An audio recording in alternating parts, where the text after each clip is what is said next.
சொன்னதை செய்வார் அண்ணா, உன்னதமானவர் அண்ணா. சொன்னதை செய்வார் அண்ணா, மிக உன்னதமானவர் அண்ணா. தென்னக மக்கள் யாவருக்கும் இரு கண்களை போன்றவர் அண்ணா, கண்களை போன்றவர் அண்ணா. சொன்னதை செய்வார் அண்ணா அண்ணா.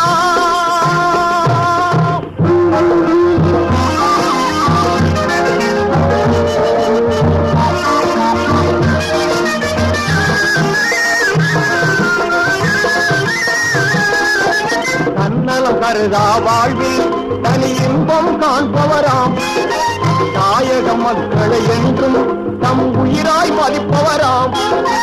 எண்ணில்லாத தம்பிகளை பெற்ற அன்பின் திருவுருவாம், அன்பின் திருவுருவாம்.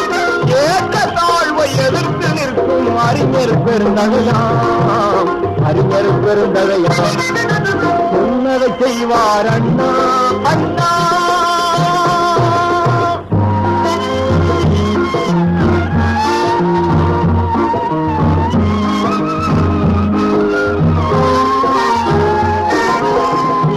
வாழ்வு செழிக்க பெரும் ஊக்கம் அளிப்பவராம், ஒற்றுமையோடு மக்கள் வாழ வழிதனை அமைப்பவராம். ஏழை எளியோர் சிந்தும் துயர கண்ணீர் துடைப்பவராம், துயர கண்ணீர் துடைப்பவராம். இந்திய மக்கள் அனைவரும் போற்றும் திறமை வாய்ந்தவராம், ஆளும் திறமை வாய்ந்தவராம்.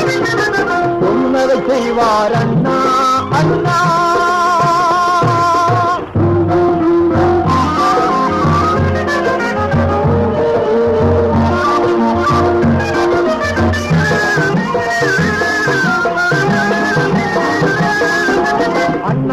ஆட்சியை கண்டு இந்த இளம் வியக்கிறதாம், அடுத்த மாநிலம் யாவும் பெரும் அதிசயம் கொள்கிறதாம்.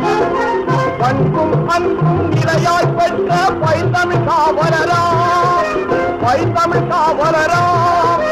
பெருமா நபிகள் புத்தர் காந்தி வழியில் நடப்பவராம், வழியில் நடப்பவராம். சொன்னதை செய்வார் அண்ணா.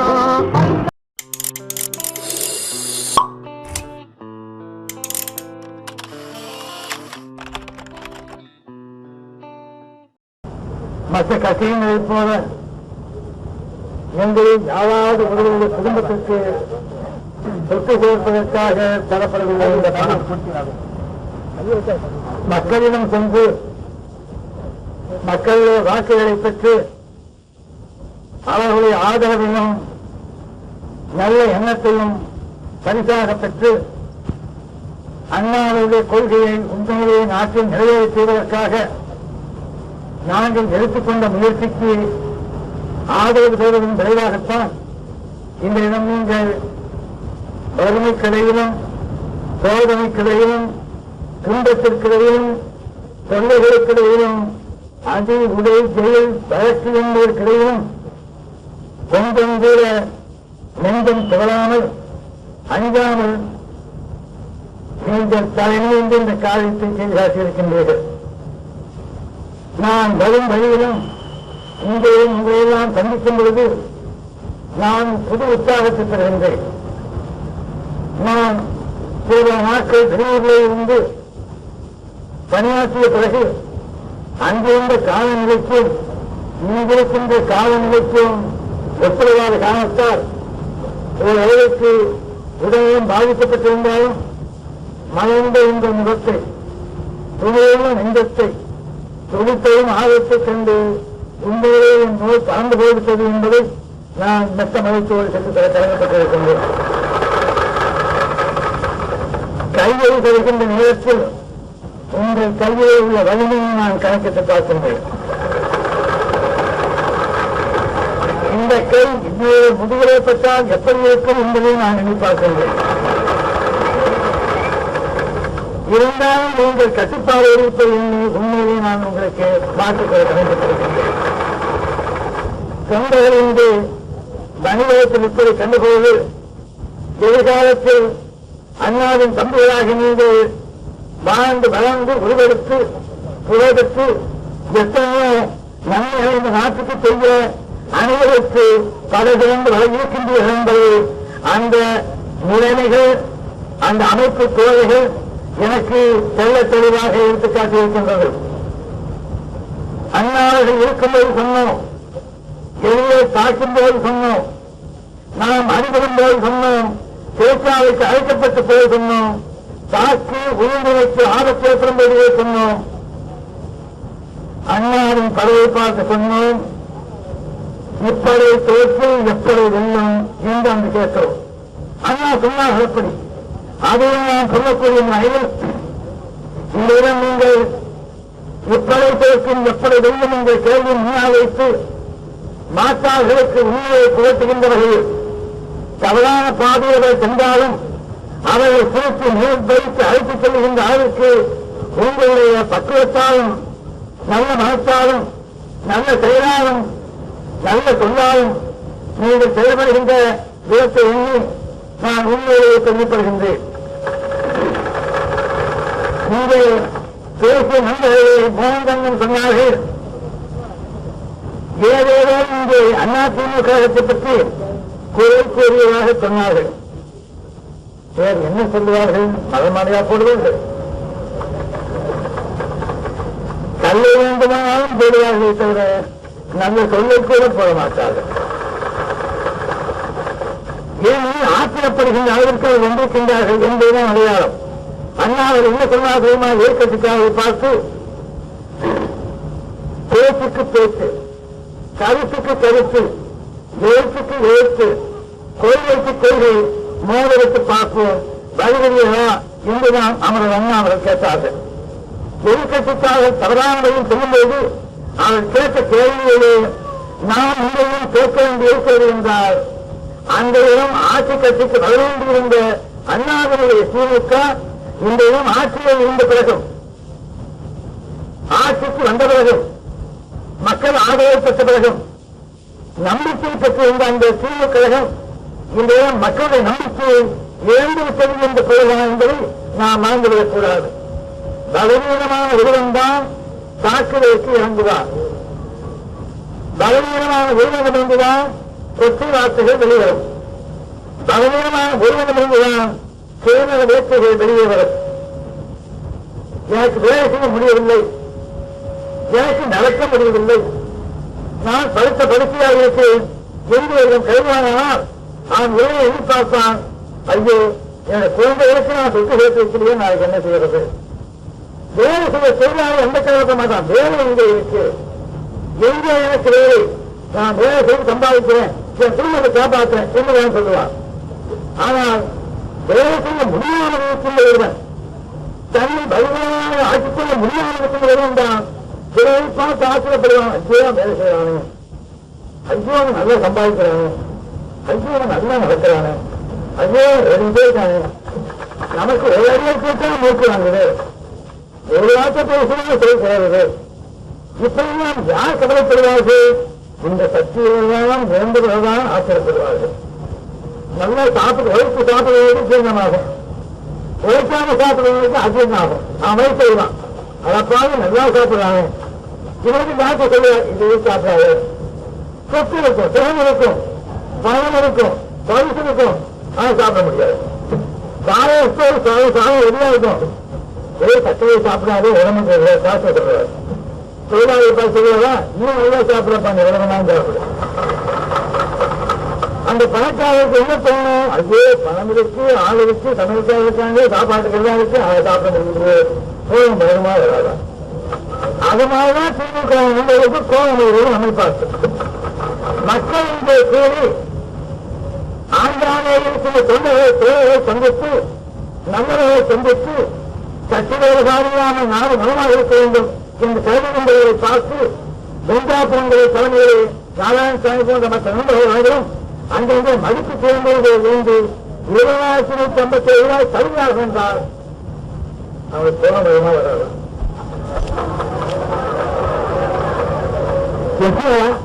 விவசாயம் நினைச்சு இவங்க கூட்டம் போடுறோம், பணம் சேர்க்கிறோம், 20,000 ரூபாய் சேர்க்கலாம், ஏதாவது கொடுமை, இப்படி இருக்கலாமா? இது அவர் நம்ம. ஆனால் நம்மை பொறுத்தவரையில் அங்கும் அண்ணாவின் தம்பிகள் தான், இங்கும் அண்ணாவின் தம்பிகள் தான், எங்குமே அண்ணாவின் தம்பிகள் தான். அது யாராலும் மாற்ற முடியாது. மத்திய அமைச்சர் நமக்கு நட்டாண்டியை தந்திருக்கின்றார்கள் என்ற மகிழ்ச்சியிலே மோகன் ரங்கம் பேசினார். எம்ஜிஆர் சன்மானம் உள்ளவர் என்று அவர் சொன்னாராம். அப்படி 2 ரூபாய் நானும் பத்திரிகை படித்தேன். அவருக்கு வேண்டுமானா சன்மானம் இல்லையா இல்லையா என்பதே சந்தேகம் என்றால் வடக்கே இருந்தால் புரியாமல் இருக்கலாம். கூட இருக்க நண்பர்களுக்கு செய்யாது. சன்மானம் இல்லாதவர்கள் என்றால் அங்கேதான் உட்கார்ந்து இருக்க வேண்டும். இந்த தேவத்தை தொடங்கி வைக்கனா மன்னிப்பு கேட்டு எப்படியோ இருந்தால் அங்கே இருக்க மாட்டேனா? பயிரிட மாட்டார்களா? வாழ்க்கை என்று அழைக்கவில்லையா? வைத்தம் தெரிவித்து கேட்கவில்லையா?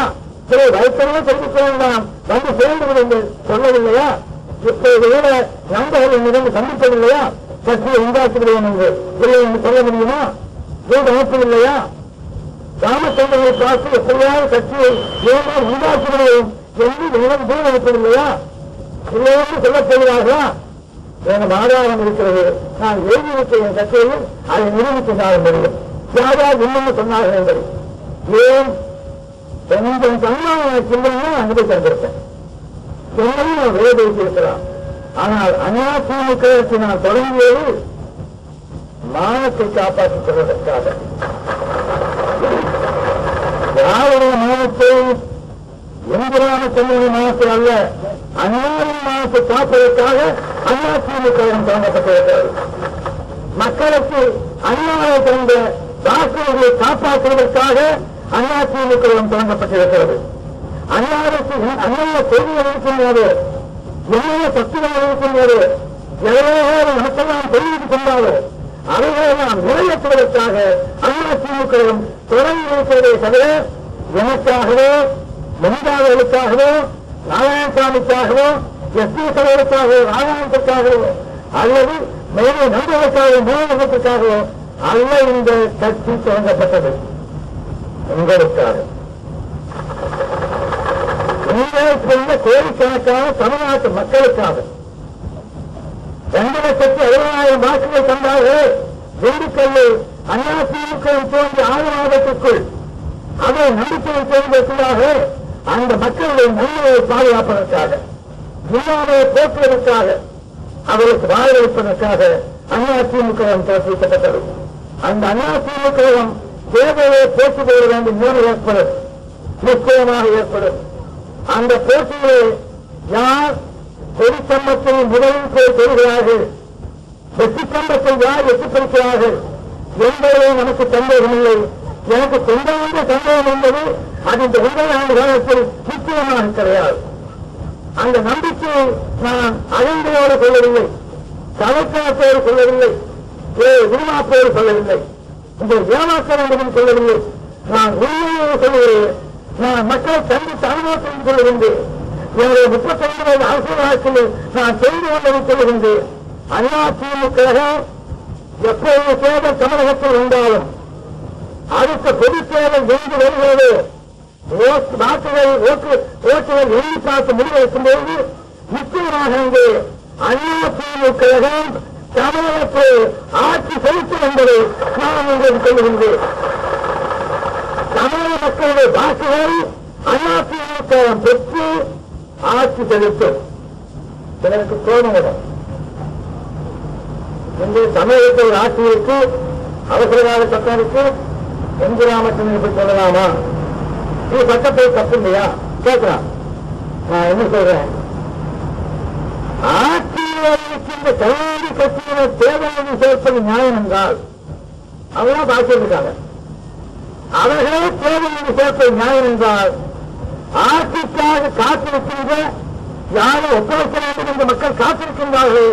அந்த மக்களுடைய ஆட்சியில அண்ணா திமுக தேர்தல் சேர்ப்பதிலே என்ன தப்பு, என்ன குறை? தேர்தலை பற்றி நாங்கள் பேசக்கூடாதா? நீங்கள் தான் பேச வேண்டுமா? இந்த நாட்டை தமிழன் தான் ஆள வேண்டும், தமிழன் தான் ஆண்டிருக்கிறார்கள். ஏன் சந்தேகம்? நான் ஒரு தமிழன் சொன்னோமா? நான் தமிழன் சொல்லவில்லையே. அவருக்கும் சந்தேகம் என்பது எனக்கு புரிய வேண்டும். தமிழன் தான் ஆட்சி செய்யப்பட வேண்டும் என்று கருணாநிதி சொன்னார் என்றால் இந்த நாட்டை இப்போது ஆளுகின்றவர் தமிழனா இல்லையா? எனக்கு ஒரு சந்தேகம். அவருக்கு சந்தேகம் தான், நமக்கு சந்தேகம் வரக்கூடாதா? நான் கேட்கு, இந்த நாட்டை ஆளுகின்ற கருணாநிதி தமிழரா இல்லையா? தமிழன் தான் என்றால் அதை கட்சிதான் ஜெயித்திருந்தால் மக்களுக்கு சொல்லுகிறாரு. அப்படி என்றால் ஏனையா இந்த பிரச்சனையை கொண்டு வருகின்றீர்கள்? தமிழன் தான் ஆள வேண்டும். முதல்ல சொன்னாலும் தமிழன் தான் ஆட்சி செய்யணும். நான் கேள்வி கேட்க சொன்னால் தமிழை தாய்மொழியாக கொண்டு வந்தான் ஆட்சி செய்யணும் அப்படின்னு சொன்னார். நான் வறுமையை கேட்டுட்டு வந்தேன். எனக்கு சின்ன சந்தேகம். நம்ம பேசிக் கொண்டிருக்கும் போது நான் உங்களுக்கும் கேட்கிறேன். வெற்றியாக இருக்கின்றார்கள், அவர்கள் தமிழ் பேசுகின்றார்கள், அதற்கு தெரிந்து பெற்றாங்க. தாய்மொழி தெலுங்கு. நான் தெரிந்து கேட்கின்றேன், கருணாநிதி அவர்கள் வெற்றியார்கள் தமிழர் என்று சொல்லுகின்றாரா இல்லையா? ஒத்துக்கொள்ளுகிறாரா இல்லையா? ஒத்துக்கொள்ள மறுத்தாரானால் ஓமந்து ராமசாமி ரெட்டியார் இந்த தமிழகத்தை முதலமைச்சராக ஈர்க்கிறார். எப்படி இந்த தமிழகம் அனுமதித்தது? அப்ப இந்த கருணாநிதி எங்க போனார்? குமாரசாமி ராஜா முதலமைச்சராக தமிழகத்தை ஆண்டிருக்கிறார். அவர் தாய்மொழி தெலுங்கு மறுக்க முடியாது. அவர் இந்த தமிழ்நாடு எப்படி ஒத்துக்கொண்டது? ஓமந்து ராமசாமி ரெட்டியாரை பற்றி அப்பைக்கு சொல்ல முடியுமா? அவர் ஊழல் புரிந்ததாக சொல்ல முடியுமா? மக்கள் வழிபாட்டை கையாண்டார் என்று எவனாலும் சொல்ல முடியுமா? நான் அறிவுரை கேட்கிறேன். தமிழை பற்றியாளர்கள் சொல்ல முடியுமா? தமிழெல்லாம் பேச வேண்டும், தமிழெல்லாம் எழுதப்பட வேண்டும் என்று சொன்ன ரெட்டியார் ஓமந்து ராமசாமி ரெட்டியாரை நீங்கள் ஒத்துக்கொண்டிருக்கும் போது இப்போது ஏன் இந்த பிரச்சனைக்கு வருகின்றீர்கள்? உங்களுக்கு இருக்கிற பயமெல்லாம் வேற. ராமச்சந்திர முதலமைச்சர் வந்துட்டா விசாரணை குழு அமைப்போம், நம்ம எல்லாமே மாற்றிக்கணும். இந்த பயம் ராமச்சந்திரன் முதலமைச்சர் அதான் பண்ணணும். இங்கே மக்கள் சொல்றாரு, நீங்கெல்லாம் முதலமைச்சர் தமிழ்நாடு முடிச்சிருக்கீங்கள். மக்கள் நான் கேட்கிறேன், எந்த முதலமைச்சராவது தேர்தலுக்கு நிற்கிறீங்க? எம்எல்ஏ நிற்கான். நான் எம்எல்ஏ நான் நிற்பேன், எம்பி இன்னொருத்தர் நிற்பாரு, எம்எல்ஏ அப்படி தேர்ந்தெடுக்கப்படுவாங்க. முதலமைச்சருக்கு அப்படியே சட்டம் இருக்காது ஓட்டு போடுறதுக்கு இல்லையே. எம்எல்ஏ தேர்ந்தெடுக்கணும். எம்எல்ஏக்களை கிடையாது, அவங்க தேர்ந்தெடுப்பாங்க. இந்த எம்எல்ஏக்களை சுற்றி விடலாம் தலைவர் அவரை கவர்னர் கூட்டா முதலமைச்சர். இதுதான் சட்டம். முதலமைச்சர் தமிழனாக வர வேண்டும், வாக்குவாக இருங்கள் மக்களுக்கு சொன்னா மக்கள் என்ன செய்ய முடியும்? எந்த எம்எல்ஏ முதலமைச்சர் அவங்க தெரியுமா? முதலமைச்சர் நான் தான் எம்எல்ஏ ஓட்டு போடுங்க நான் கேட்கணும். கருணாநிதி முதலமைச்சர் வருவார், அவருக்கே தெரியுமா? யாரோ நெருங்கி வருவாரா? அதை கருணாநிதி வருவாரா? சத்திரம் இல்லை. ஒரு சமயம் அங்க இருக்கு எம்எல்ஏ கலாச்சாரம் நானும் தெரிந்து கருணாநிதி சொல்லுவாங்க. அதுக்கு மாறாக நானும் நெருங்கையும் தெரியுந்தோம்னா முதலமைச்சர் நானும் நெருங்கி வந்திருக்காரு. அப்ப மக்களுக்கு முதலமைச்சர் பதவிக்கு என்ன சம்பந்தம்? அப்ப கருணாநிதி ஏகப்பட்டு சொல்கிறார் என்றால் நான் நலனுக்கு சொல்லுகின்றேன். அதற்கு பயன் ராமச்சந்திரன் ஒரு சமய முதலமைச்சர் வந்துருவானோ, கட்சியை திறந்து வச்சுருவாங்க. அவரை சட்டசபையில் இருக்கிறவங்களாம் இந்தியா வந்துருக்காங்க முதலமைச்சரா அப்படின்னு சொல்லிட்டா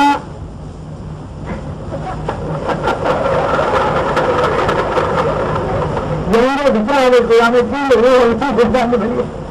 என்னென்ன தண்டனை வேணும் என்கிற அச்சம் தான், அந்த உள்ளத்தில் இருக்கின்ற நடுக்கம் தான் மலையாளி தமிழன் யார் யார் என்ன ஜாதி என்ன மொழி என்று ஆரம்பித்திருக்கிறார். எனக்கு அண்ணாவர்கள் திருசேமிப்பு துணைத் தலைவர் பதவி கொடுத்தாரு. திருசேமிப்பு நிதி அந்த அமைப்பு இருக்கிறது, அதற்கு சேமன் தலைவர் யார் தெரியுமா? முதலமைச்சர். யார் முதலமைச்சராக இருக்கின்றாரோ அவர் தலைவர். இப்ப நியமிக்கப்படுகின்றவர் துணைத் தலைவர். அவர் அண்ணாவர்கள் எனக்கு என்னென்ன வசதி பண்ணி கொடுத்திருந்தார் தெரியுமா? ஏறத்தாழ 11 போலீஸ் கான்ஸ்டபிள் என் வீட்டில் எனக்கு காவல் வைப்பாங்க. என் கூட துணைக்கு செக்யூரிட்டி ஆபீசர் அப்படின்னு போட்டு ஒரு ஹெட் கான்ஸ்டபிள், ஒரு இன்ஸ்பெக்டர், எஸ்ஐ அல்ல இன்ஸ்பெக்டர் என் கூட துணைக்கு வருவாங்க. இதெல்லாம் போட்டு அண்ணா அவர்கள் எனக்கு துணைத் தலைவர் பதவி கொடுத்தாரு. நான் மலையாளியா தமிழ்னா எனக்கு கேட்கலையே. அண்ணா அவர்கள் தலைவர் நான் துணைத் தலைவராக இருந்தேனே, அப்ப இந்த கருணாநிதி கேட்டுக்க வேண்டாமா? போனா போது அண்ணா மறந்துட்டார். அதுக்கப்புறம் இதே கருணாநிதி நீங்களாம் இருக்கணும் சொல்லுவார்கள் என்ன கேட்டுக்கிட்டாரு, அப்பவே மலையாளியா தமிழ் கேட்டுக்க வேண்டாமா? அதுதான் போச்சு. இவ்வளவு பெரிய திமுக கழகத்திற்கு அவர் பொருளாளராக இருந்தார். அவர் தலைவரான அந்த பொருளாதார பதவிக்கு என்னக்கா சொன்னாரு, அப்ப கேட்டுக்க வேண்டாமா மலையாளியா தமிழ்? இப்பவும் கேட்கிறார்.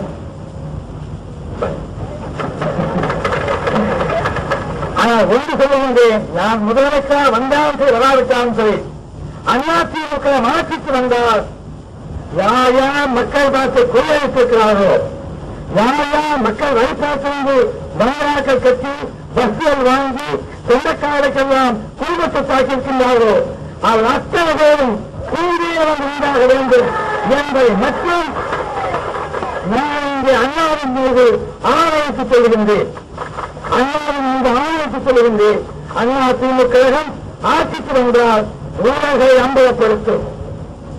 அப்படிப்பட்ட கொள்கையாளர்களை கூண்டியை ஏற்று அப்படிப்பட்ட வன்முறை தகுதியற்ற தீவிர பயக்கத்தக்க காரியம் செய்தவர்களை நிச்சயமாக தண்டனைக்குள்ளாக்கும்.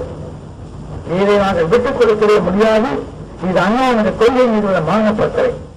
நான் சொன்னதைதான் உங்களும் ஓட்டுகள் கேட்போம் என்றால், வாக்குகள் கேட்போம் என்றால் எதை வச்சு கேட்கின்றோம்? எங்கள் கொள்கையை நாம் வைக்கின்றோம். எந்த கொள்கையை? அவர் அண்ணா சொன்ன கொள்கையை. சமுதாயத்தை ஏற்றத்தாழ்வு கூடாது, ஜாதி பேதம் கூடாது, ஒதுக்கப்பட்டவர்கள் இருக்கக்கூடாது, தாழ்த்தப்பட்டவர்கள் இருக்கக்கூடாது, கீழானவர்கள் மேலானவர்கள் இருக்கக்கூடாது, ஏழை பணக்காரன் இருக்கக்கூடாது, சமதமும் வேண்டும், சமத்துவம் வேண்டும், அது நிச்சயமாக அமைக்கப்பட வேண்டும். இது அண்ணாவின் கொள்கை. இதை நிறைவேற்றுவோம் என்று சொல்லித்தான் உங்களெல்லாம் நம்ப வைத்துத்தான் நாங்கள் வாக்குகள் கேட்கின்றோம். அந்த வாக்குகளை வாங்கிக் கொண்டு ஆட்சிக்கு போன பிறகு என் மச்சானுக்கு ஒரு வீடு, என் மாமியாருக்கு ஒரு வீடு, என் தங்கச்சிக்கு ஒரு வீடு, என் தம்பிக்கு ஒரு வீடு, என் அண்ணன் பிள்ளைகளுக்கெல்லாம் வீடு, மகனுங்களுக்கெல்லாம் வீடு, அக்காவுக்கெல்லாம் வீடு. என்ன அநியாயம்!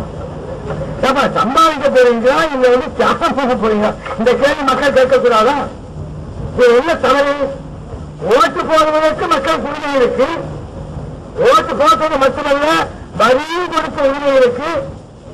தங்கள் சாப்பாட்டுக்கின்றனா பாக நம்ம சொல்லியாகணும், அதுக்கு உரிமை இருக்கு. நீங்க சம்பாதிச்சுட்டு போவீங்க, எந்த பாசத்தை வாங்கிக்கீங்க, கேட்கக்கூடாதா? இதை கேட்க மக்கள் உரிமை இருக்கின்றது.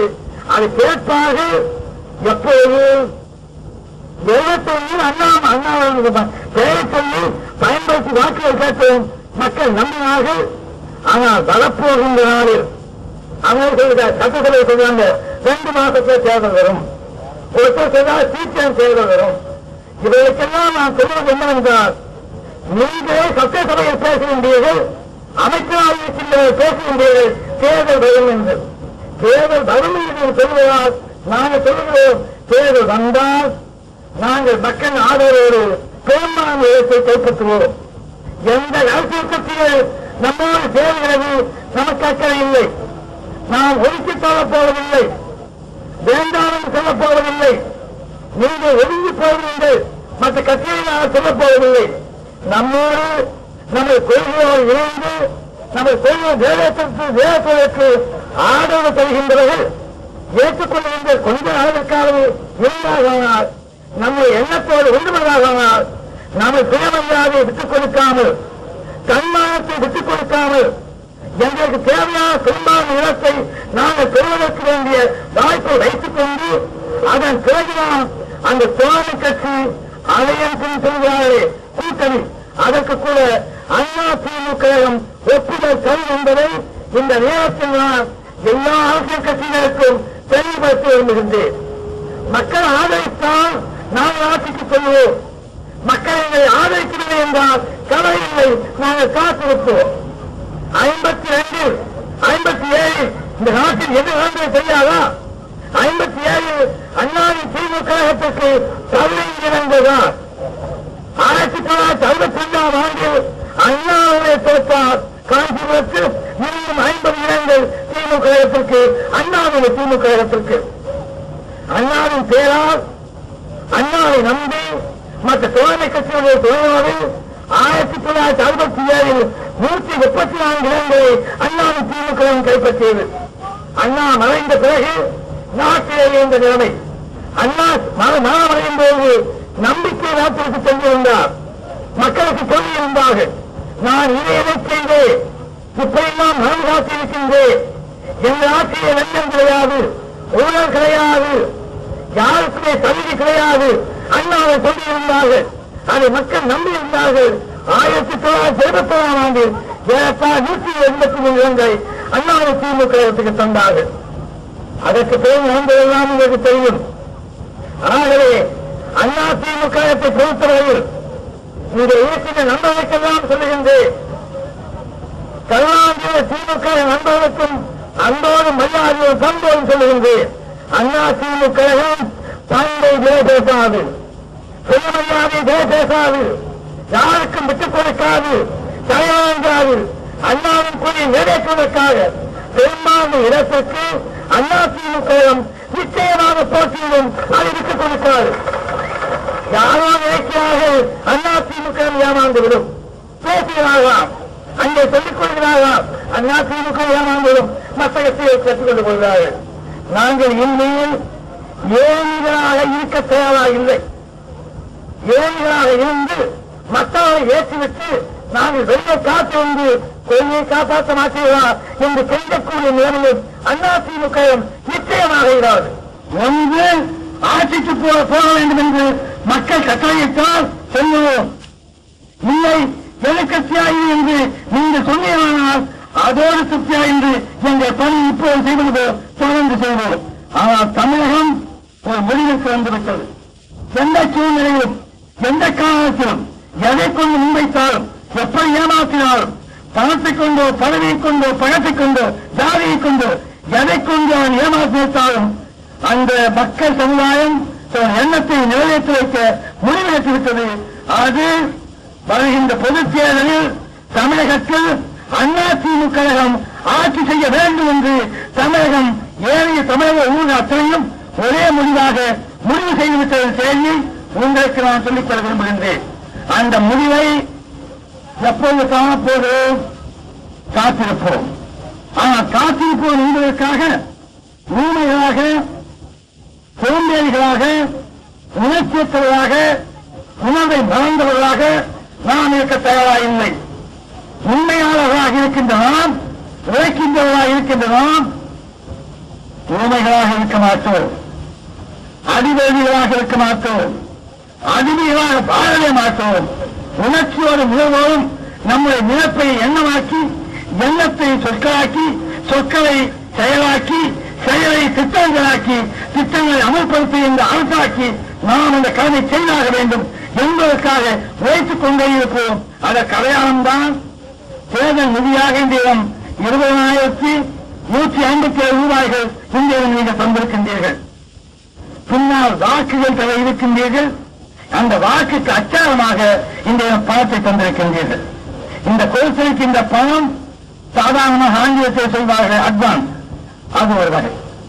அந்த முன்பணமாக முன் உத்தரவாக முன் உறுதியாக நீங்கள் பணத்தை எனக்கு தந்திருக்கின்றீர்கள். அந்த பணம் உங்கள் ரத்தத்தினுடைய பணம் எனக்கு தெரியும். நீங்கள் உழைத்த உழைப்பின் பணம், நீங்கள் வலித்த நெற்றி வேதனையினுடைய பணம், எங்கிருந்தோ ஏமாளிகளைப் போல திருடி வந்த பணம் அல்ல. ஏமாளிகள் ஏமாந்த போது பாக்கெட்டிலே கையை போட்டு கிடைத்ததை எடுத்துக் கொண்டு வந்த நண்பர்களுடைய பணம் அல்ல. மிட்டா மிராசை ஏமாற்றி பயமுறுத்தி வாங்கிய பணம் அல்ல. வசந்தக்காரரை அழைத்து நீங்கள் பணம் தராவிட்டால் உங்கள் லைசன்ஸை புதுப்பிக்க மாட்டான் என்று சொல்லி ஏமாற்றி பணம் வாங்குகிறார்களே, அது போன்ற பணம் அல்ல. இப்படியும் மக்கள் பேசுகின்றார்கள். ஆனால் அப்படிப்பட்ட நிலைமைக்கு அதிமுக வராது, வர வேண்டிய அவசியம் இல்லை. இதை போல்தான் அண்ணா அவர்கள் 1967 ஆண்டில் மக்களிடமிருந்து 11 லட்சம் ரூபாய்களை வசூலித்தார்கள். மக்கள் மனமிருந்து வந்தார்கள். இது ஆரம்ப தொகை என்று எனது அருள்மிகு சேவையின் நண்பர், அண்ணாவின் அருமை சகோதரர் அன்பர் வெங்காதர் சொன்னார்கள். தொட்டினான்.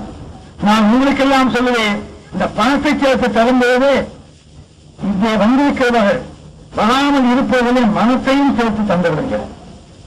மனம் எங்களுக்கு வேண்டும், பணம் மட்டும் போதாது. ஒருவர் 1 ரூபாய் பணத்தை கொடுத்தால் அவர் 5 பேருடைய மனத்தை எனக்கு சம்பாதித்து தர வேண்டும். மக்கள் உள்ளத்தை என் கையை சேர்த்து தர வேண்டும். அதோடு போராது உங்கள் உறுதியையும் எனக்கு தர வேண்டும்.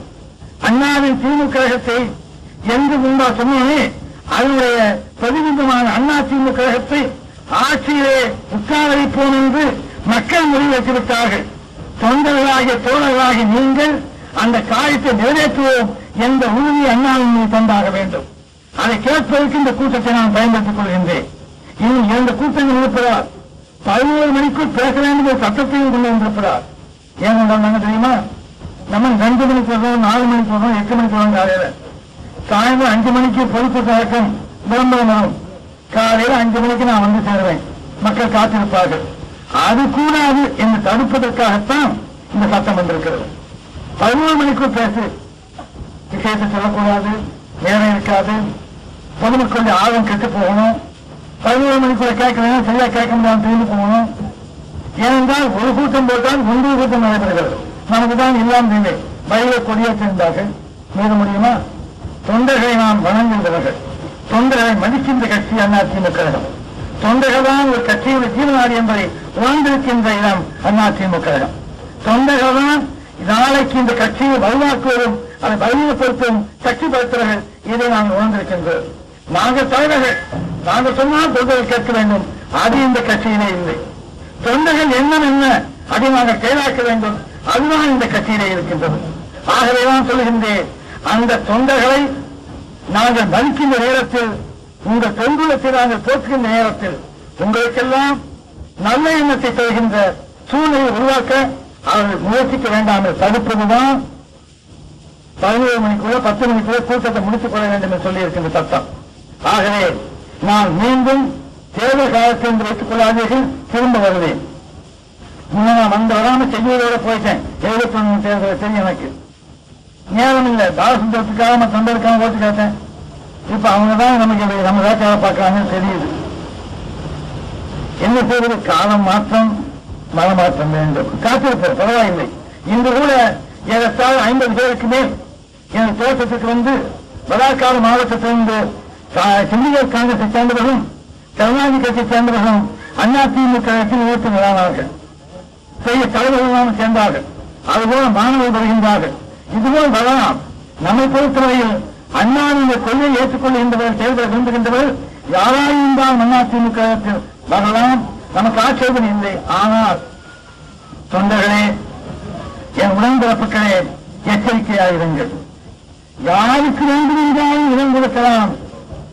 வஞ்சகர்களுக்கு இடம் கொடுக்காதீர்கள். நம்மை பிளவுபடுத்த விரும்புகின்றவர்களுக்கு இடம் தரவே தராதீர்கள்.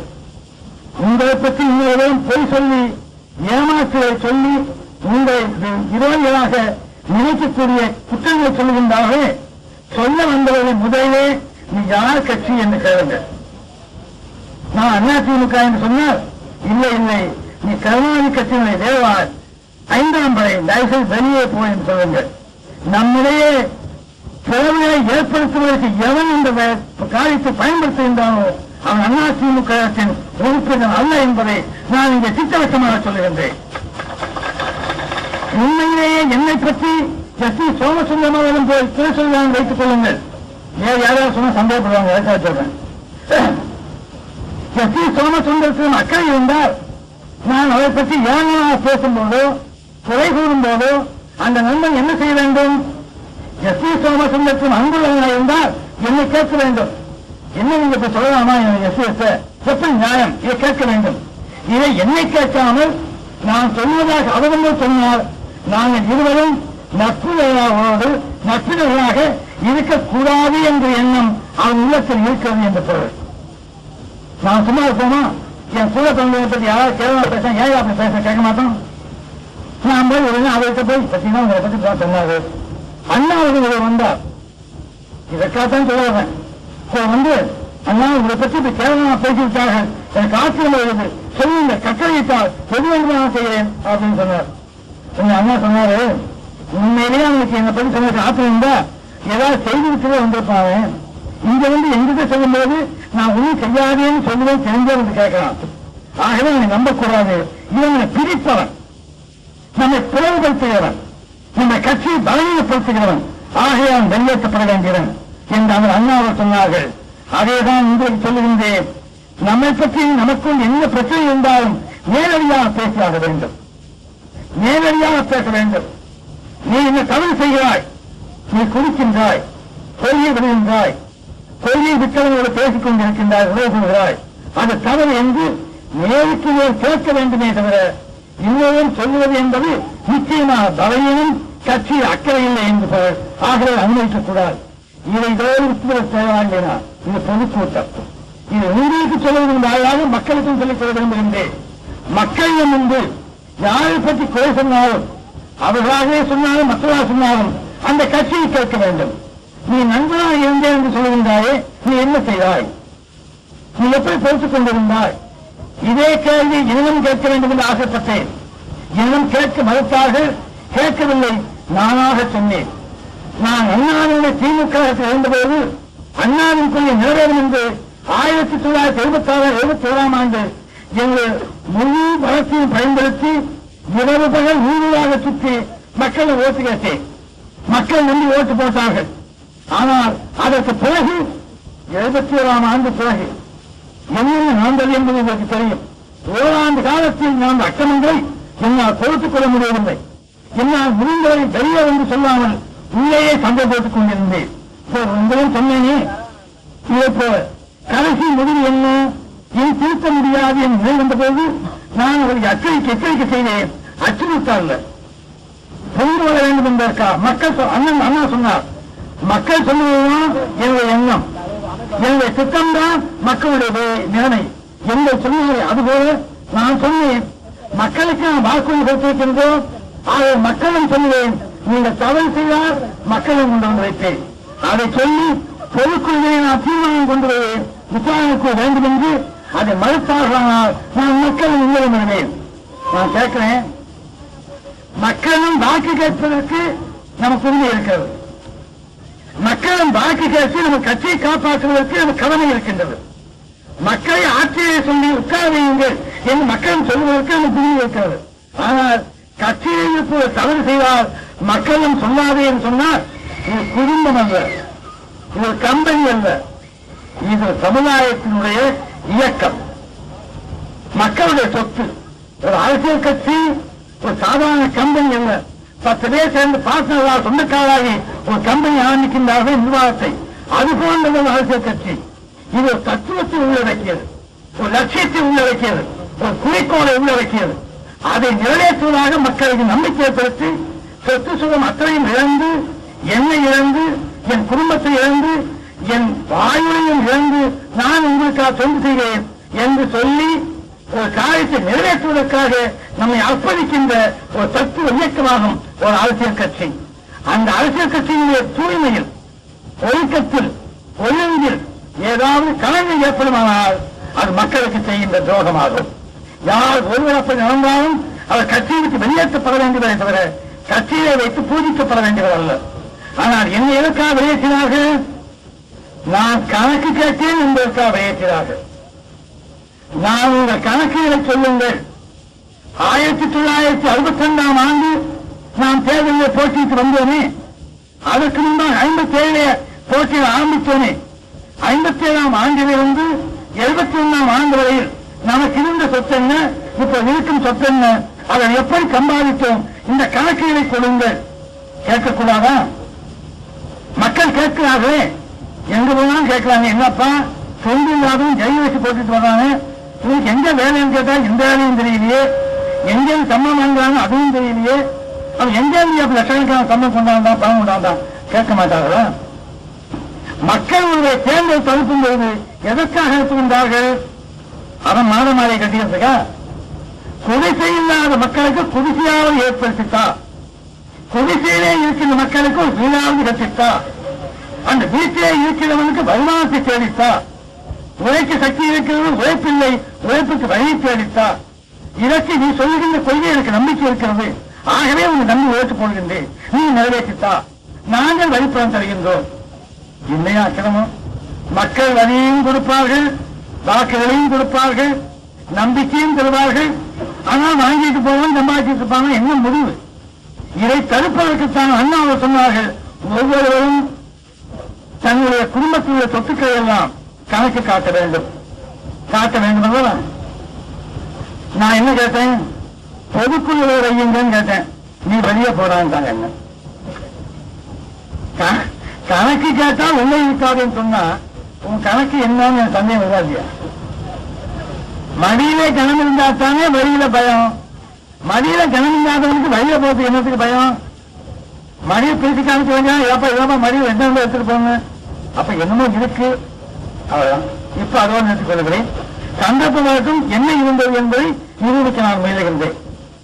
ஆனால் ஒன்று சொல்லுவேன் உங்களுக்கு, இது நீண்ட நாட்களில் இருக்கக்கூடாது. மக்கள் வாழ்வதற்காகத்தான் நாட்டை உழைக்கின்றார்களே தவிர மக்கள் செத்து மற்றவர்கள் வாழ வைப்பதற்காக அல்ல. தியாகம் செய்கின்றவன் லாபம் சேர்க்கக்கூடாது. ஒரு வியாபாரி ஒரு கடை நடத்துறான்னா 5 ரூபாய்க்கு பொருள் வாங்கி 5.50 விற்பான். 6 ரூபாய்க்கு தானே 1 ரூபாய் லாபம் அவருக்கு வேணும். ஏன்னா கடை நடத்துறான், கடைக்கு வாடகை கொடுக்கணும், வேலைக்கான சம்பளம் கொடுக்கணும், வீட்டு சாப்பாட்டுக்கு வேணும், 1 ரூபாய் லாபம் வைக்கிறான். தியாகி எனக்காக ஓட்டு வாங்கி லாபம் வைக்கிறான். தியாகி தன்னை இழக்கிறான், தன்னை எல்லாவற்றையும் தியாகம் செய்கிறான். எத்தனை தியாகிகள் பகத்சிங் பூதேவெல்லாம் தூக்குமணி ஏறினார்களே சுதந்திர போராட்ட காலத்தில் என்ன பதவியை எண்ணி செத்தார்கள். எத்தனை பேர் கால் விழுந்தார்கள், கை இழந்தார்கள். ஆளுமுகம் என்ற தோழத்தன் உயிரை கொடுத்தாரே திண்டுக்கல்லே அதிமுக எதற்காக? பதவிக்காகவா? மாயத்தேவர் எம்பி ஆனார். ஆனால் செத்தது ஆளுமுகம் என்ற தோழன். என்ன பிரயோஜனம்? அவன் என்ன கண்டான்? அவனுடைய மனைவி தாவி இழந்தார். இப்படிப்பட்ட பெரும் தியாகத்தை செய்தானே அவன் லாபத்தையா கேட்டான்? எனக்கு என்ன பதவி என்றா கேட்டான்? எனக்கு என்ன வருமானம் என்று கேட்டானா? இங்கே உள்ள தொண்டரை கேட்கின்றேன். 20,157 ரூபாயை நீங்கள் வசூலித்து தந்திருக்கின்றீர்களே, இதற்காக எங்களுக்கு என்ன தரப்பு கேட்கிறீர்களா? நீங்கள் கேட்க முடியுமா? கேட்டிருக்கின்றீர்களா? எப்படி கேட்க முடியும்? மற்றவரை போல் நீங்களும் ஆனால் கேட்க முடியும். தாத்து போய் வயசாக எனக்கு என்ன பதவி கேட்கலாம்.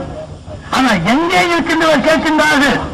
தொண்டர்களால் மக்களால் உயர்த்தப்பட்டவர்கள் உயர்ந்த பிறகு எனக்கு என்ன பதவி, எனக்கு பதவி இருக்கிறதா இல்லையா அங்கே கேட்கின்றார்கள். இவர் உயர்த்துகின்றார்களே அவர்கள் கேட்பதில்லை. இந்த ஊரில் இருக்கின்ற குழுவில் இருக்கின்ற மக்கள் கேட்பதில்லை. எங்களுக்கு என்ன பதவி கேட்பதில்லை. இந்த விளக்கை எல்லாம் போட்டு ஒரு ஆகாட்சி இருக்கின்றோமே அந்த தோழன் கேட்பதில்லை. இந்த ஒரு விலைக்கு வைத்து வேலைக்கு என் பேச்சை வெளியே கேட்க உதவுகின்றானே அந்த தோழன் கேட்பதில்லை. எனக்கு என்ன பதவி? இங்கே வெங்காயம் இருக்கின்றாரே அவர் எந்த நிமிஷத்திலும் கேட்கவில்லை. எனக்கு என்ன பதவி? எஸ்.டி. சோமசுந்தரம் இன்ஜினியராக இருந்தார். அவை ராஜினாமா செய்துவிட்டு இந்த பதவிக்கு என்றார். அவர் இந்த இடம் பதவியில் இருந்திருந்தால் எத்தனை ஆயிரக்கணக்கான ரூபாயை அவர் சம்பாதித்துக் கொண்டிருக்க முடியும். அதை விட்டுவிட்டு வெறும் எம்பியாக உட்கார்ந்து கொண்டிருக்கின்றார் எஸ்.டி. சோமசுந்தரம். ஏன்? எஸ்.எம். துறையாக இருக்கின்றார்கள், பொருளாளராக இருந்தால் எம்எல்ஏ இருக்கின்றார்கள். 450 ரூபாய் சம்பளம் கொடுக்கப்படுகிறது. இதை அவர் வீட்டில் இருந்திருந்தால் அவர் செய்கின்ற தொழிலே 4 லட்சம் சம்பாதிக்க முடியும். அதை இழந்துவிட்டு அவர் இந்த பதவிக்கு வருகிறார் என்றால் பணத்திற்காக அல்ல, பதவிக்காக அல்ல, தன்னுடைய கொள்கையை நிறைவேற்றுவதற்காக.